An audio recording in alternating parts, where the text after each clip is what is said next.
સૌ મિત્રોને જય સોમનાથ. ઓમ નમઃ શિવાય. પ્રિય મિત્રો, તમારો દિવસ શુભ રહે, મંગલમય શુભકામના મિલિંગમાંથી જોગીભાઈ વ્યાસ આપ સૌનું આપણે જોગીમાં હાર્દિક સ્વાગત કરું છું. મિત્રો, આજ રોજ જોઈશું આજનો શુભ પંચાંગ. આજે તારીખ છે 5/6/2026 ને શુક્રવાર, જેઠ અધિક વદ પાંચમ છે. આજે ખાસ કરીને ભગવાન સૂર્યનારાયણની પૂજા કરવાનું બહુ જ મહત્વ હોય છે. આજના વ્રતને ભાસ્કર વ્રત, પ્રભાકર વ્રત તરીકે ઓળખવામાં આવે છે. આજના વ્રતને પ્રભાકર વ્રત તરીકે ઓળખવામાં આવે છે. આજે સૂર્યનારાયણ ભગવાનની ઉપાસના આરાધના કરવી જોઈએ અને એક જ અન્ન ખાવું. આખા દિવસમાં એક જ વખત એક જ અન્ન ખાવાનું હોય છે. એટલે કે ધારો કે તમે મસૂરની દાળની વસ્તુ ખાઓ તો મસૂરનું જ એક જ વખત ખાવું, ચોખા એક જ વખત ખાવા, યા તો ઘઉં એક જ વખત ખાવા. કોઈ પણ એક અન્ન એક જ વખત ખાવાનું હોય છે આજે, અને એનું દાન કરવાનું હોય છે. એનાથી ભગવાન સૂર્યનારાયણ ખૂબ પ્રસન્ન થાય છે. યશ, કીર્તિ અને પ્રતિષ્ઠા વધે છે. વંશની પણ વૃદ્ધિ થતી હોય છે. આજે જે બાળકનો જન્મ થાય છે એની તિથિ ગણાય છે પાંચમ. આ પાંચમ તિથિ આવતીકાલે સવારે 1:21 પૂર્ણ થાય છે. એટલે ત્યાં સુધી જે બાળકોનો જન્મ થાય બધાની પાંચમ તિથિ ગણાશે. આજે જે બાળકનો જન્મ થાય નક્ષત્ર ગણાય છે શ્રવણ. આ શ્રવણ નક્ષત્ર આજે મળસ્કે 3:24 શરૂ થઈ, આવતીકાલે સવારે 6:04 પૂર્ણ થઈ જાય છે. આજે સવારે 3:42 શરૂ થઈ, આવતીકાલે સવારે 6:04 પૂર્ણ થઈ જાય છે. આજે જે બાળકનો જન્મ થાય છે ધન યોગ ગણાય છે બ્રહ્મ યોગ. આજે સવારે 9:43 પૂર્ણ થઈ જાય છે. ત્યાર પછી બાળકનો જન્મ થાય ઇન્દ્ર યોગ છે. આજે જે બાળકનો જન્મ થાય છે એનું કરણ ગણાય છે કૌલવ. કૌલવકરણ આજે બપોરે 12:29 પૂર્ણ થઈ જાય. ત્યાર પછી બાળકનો જન્મ થાય તેતિલ કરણ ગણાશે. આજે જે બાળકનો જન્મ થાય છે એની રાશિ ગણાય છે મકર. મકર રાશિ નક્ષત્ર આવે છે ખનજ. મકર રાશિનો સ્વામી શનિ છે. આજે આખા દિવસમાં કોઈ પણ બાળકનો જન્મ થાય એની રાશિ મકર ગણાશે. આ મકર રાશિ 6ઠી તારીખે સાંજે 7:04 પૂર્ણ થાય છે. એટલે ત્યાં સુધી જે બાળકોનો જન્મ થશે બધાની રાશિ મકર ગણાશે. રાશિ તિથિ નક્ષત્ર યોગ કરવાનું બહુ જ મહત્વ છે. જેનો જન્મ છે ચોક્કસ પ્રમાણે પૂજાઓ કરી લો, જીવનમાં સરળતાથી સફળતા પ્રાપ્ત થશે. આજે જે કોઈ મારા સબસ્ક્રાઇબ મિત્ર ઘર પરિવારમાંથી કોઈ પણ સદસ્યની વર્ષગાંઠ છે, મેરેજ એનિવર્સરી છે, બધાને ઘણી ઘણી શુભકામના. આજે જેની વર્ષગાંઠ હોય, મેરેજ એનિવર્સરી હોય, લોકોને બધાને કહું છું કે આજનું સુકન કરી લો. આખું વર્ષ તમારું સુંદર રીતે થશે. તમારી બર્થડે હોય, વર્ષગાંઠ હોય કે પછી તમારી મેરેજ એનિવર્સરી હોય, મને યુટ્યુબ ઉપર લખીને મોકલી આપો. હું તમારા માટે ભગવાનને પ્રાર્થના કરીશ અને લાઈક પણ મોકલાવીશ. આજે જો કે મારા સબસ્ક્રાઇબ મિત્ર એમાં ઘર પરિવારમાંથી કોઈ પણ સદસ્ય આજે કોઈ જગ્યાએ ઇન્ટરવ્યુ આપવા જઈ રહ્યા છે, કોઈ નોકરી ધંધા માટે જઈ રહ્યું છે, કોઈ પરીક્ષા આપવા જઈ રહ્યું છે, કોઈ યાત્રા પ્રવાસ માટે જઈ રહ્યું છે, આજે કોઈ વિદેશની યાત્રા માટે જઈ રહ્યું છે, જે કોઈને ઓપરેશન હોય, ડિલિવરી હોય, સગાઈ હોય, છઠ્ઠીની પૂજા હોય, સગાઈ તો નહીં થાય, છઠ્ઠીની પૂજા હોય, હવે કોઈ પણ કાર્ય તમે કરવા જઈ રહ્યા હોય તો આજનું સૂચન કરીને જજો. આપણી ચોગેસ્ટ ચેનલ પર જઈ આજનું સૂચન કરીને જજો. હું રાધા પુરુષોત્તમ ભગવાનને પ્રાર્થના કરું કે તમારા કાર્યને સિદ્ધિ અપાવે. આમ આજે તમે કોઈ પણ કાર્ય કરવા માટે નીકળો છો, શુક્રવાર છે, ઘરમાં બહેનને, માસીને, માને વંદન કરીને નીકળો.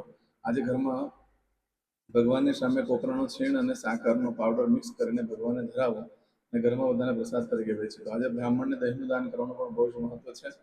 મહાદેવને પણ દહીંનું દાન કરવાનું, મહાદેવની પાસે દહીં ચડાવવાનું પણ બહુ જ મહત્વ છે. એનાથી શુભલક્ષ્મી પ્રાપ્ત થાય છે. આજે પત્ની સાથે બહાર ફરવા જવું જોઈએ. લગ્ન થઈ ગયા હોય તો, લગ્ન ન થયા હોય તો મિત્ર વર્ગ સાથે તમે જઈ શકો છો. સારું ભાવતું ભોજન કરવું જોઈએ. એનાથી લક્ષ્મીદેવી પ્રસન્ન થાય છે. આજના દિવસે કોઈ પણ કાર્ય કરવામાં આવે છે તેના માટે એક ચોક્કસ શુભ સમય છે જે આપણે જોઈ લઈએ. આજે સવારે 6 થી 10:30 વાગ્યા સુધીનો સમય શુભ રહેશે. બપોરે 12 થી બપોરે 1:30 સુધીનો સમય શુભ રહેશે. સાંજે 4:30 થી સાંજે 6 વાગ્યા સુધીનો સમય શુભ રહેશે. અને રાત્રે 9 થી રાત્રે 10:30 વાગ્યા સુધીનો સમય શુભ રહેશે. રાત્રે 12 થી આવતીકાલે મળસ્કે 4:30 સુધીનો સમય પણ શુભ રહેશે. આ સમયગાળા દરમિયાન તમે કોઈ પણ કાર્ય કરો છો તેમાં સારી સફળતા મળી શકે છે. પરંતુ મિત્રો, અત્યારે અધિક માસ ચાલે છે એટલે કોઈ કાર્ય કરશો નહીં. અનિવાર્ય સંજોગોમાં કરવું પડે એમ હોય તો આપણે જોગેશ ચેનલ પર જઈ પ્લેલિસ્ટમાં જઈને જોઈને કરી શકો છો. આજે કરશો આજનો સંકલ્પ. ચમચીમાં પાણી લઈ લો. અદ્યતન માસન માસોત્તમ બ્રહ્મ પવિત્ર જેઠ અધિક માસે શુભે કૃષ્ણ પક્ષે પંચમીયાયામ ભગવા સંવિતાયામ. વિડીયો પતે એટલે તરત જ મને કમેન્ટ્સમાં ભગવાનનું નામ લખીને મોકલી દો. હું ભગવાન તમારા માટે પ્રાર્થના કરીશ. આપણે યજ્ઞ રાખ્યો છે, રોજ જ યાદ કરાવું છું, ભૂલીને જશો અને યજ્ઞમાં નામ લખવાનું ભૂલશો નહીં. આજે કરશો આજનો સંકલ્પ. સંકલ્પ કરો. હવે દરેક જણા પોતાનું સાચું નામ બોલી દો. તમારું ગોત્ર ખબર હોય તો ગોત્ર બોલી દેવાનું. પછી બોલવાનું છે અહમ, મમ, આત્મન, શ્રુતિ, સ્મૃતિ, પુરાણોક્ત, પુણ્ય, फल प्राप्ति अर्थम अप्राप्त लक्ष्मी प्राप्ति अर्थम प्राप्त लक्ष्मी चिरकाल सं रक्षणात्मक लोके वा सभायां राजद्वारे व्यापारे विद्या अभ्यासे देशे विदेशे सर्वत्र यश कीर्ति विजय लाभादि प्राप्ति अर्थम मम अखिल कुटुंबस्य आयु आरोग्य ऐश्वर्यादि प्राप्ति अर्थम मम जन्म समय तथा च विप्र वृंदानां जन्म समय जन्म कुंडली मध्ये स्थित ग्रहः गोचर ग्रहः महादशा अंतर्दशा प्रत्यंतर्दशा तथा च योग युति दृष्टि मध्ये शुभफल प्राप्ति अर्थम भय रोग शत्रु बाधा दोष मारण तारण मंत्र तंत्र अरिष्ट दोष पीड़ा निवृत्ति अर्थम भूत प्रेत पिशाचादि द्वारा रचित अरिष्ट दोष निवृत्ति अर्थम मम सकल मनवांछित फल और તમારા મનમાં જે કઈ ઈચ્છા હોય તે બોલી જવાનું.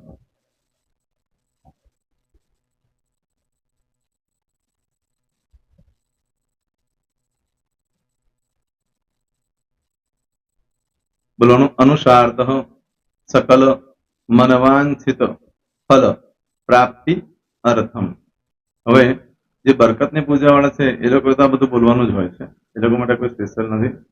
પણ જે લોકોએ હવે જે કહું છું તે લોકોએ જ બોલવાનું, જેના લગ્ન થઈ ગયા હોય એ લોકોએ બોલવાનું છે. મમ દાંપત્ય જીવન મધ્યે સુખાકારી પ્રાપ્તિ અર્થમ પુત્ર પૌત્રાદિ સંતતિ પ્રાપ્તિ અર્થમ. આ સંતાન પ્રાપ્તિ વાળા માટે પણ આવી જાય છે એમાં. દીર્ઘ આયુ આરોગ્ય ऐश्वर्यादि प्राप्ति अर्थम तथा च. હવે જેના લગ્ન નથી થયા તે લોકોએ બોલવાનું. મમ જટટી વિવાહ યોગ પ્રાપ્તિ અર્થમ વિવાહ પશ્ચાત દાંપત્ય જીવન મધ્યે સુખાકારી પ્રાપ્તિ અર્થમ. હવે જે લોકોને સંતાન પ્રાપ્તિ નથી, જે લોકોને સંતાન પ્રાપ્તિ છે કરવી છે એ લોકોએ બોલવાનું. मम दाम्पत्य जीवन मध्ये सुखाकारी प्राप्ति अर्थम तथा च दीर्घ आयु आरोग्य ऐश्वर्यादि समन्वित संतति सुख प्राप्ति अर्थम. હવે જે અભ્યાસ કરી રહ્યા છો છોકરા વિદ્યાર્થીઓ છે તે લોકોએ બોલવાનું છે. મમ વિદ્યા અભ્યાસ મધ્યે ઉત્તરો ઉત્તર પ્રગતિ उन्नति सानुकूलता पूर्वक दिव्य सफलता प्राप्ति अर्थम. और जो लोग विदेश में जवा मांगता हो के सीप में जवा मांगता हो, मतलब भारत देश ने बहार जने धंधो व्यापार करवा मांगता हो ए लोग अथवा विदेश जवा मांगता हो कायम माटे ए लोग बोलवानुं.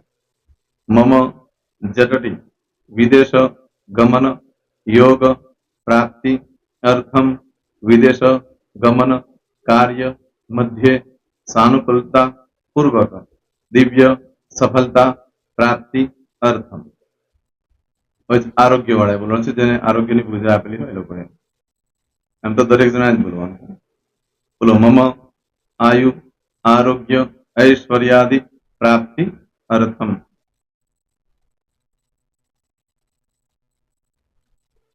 હવે દરેક જણા બોલવાનું. सकल मनवांछित फल प्राप्ति अर्थम अद्य दिने प्रधान देवतानां नित्य दिन अनुसारतः पूजन अर्चन कर्मणि अहम करिष्ये. પાણીવાળી થાળીમાં પાણી મૂકી દેવાનું છે. હવે તમારી બધી પૂજા જે મેં આપેલી છે એ પૂજા થઈ જાય, અથવા તો તમે રોજ પૂજા કરતા છો, મારી પાસેથી નથી લઈ ગયા, એ પૂજા થઈ જાય પછી ફરી પાછી ચમચીમાં પાણી લેવાનું. અહીંયા વિડીયોને સ્ટોપ કરી દેવાનું. પૂજા પતે એટલે પાછું આગળનું કરવાનું છે. અહીંયા વિડીયો સ્ટોપ કરી દેવાનો અને પૂજા પતે એટલે બોલવાનું છે વિષ્ણવે વિષ્ણવે વિષ્ણવે નમો નમઃ વિષ્ણુ સ્મરણ સર્વમ પરિપૂર્ણ અસ્તુ.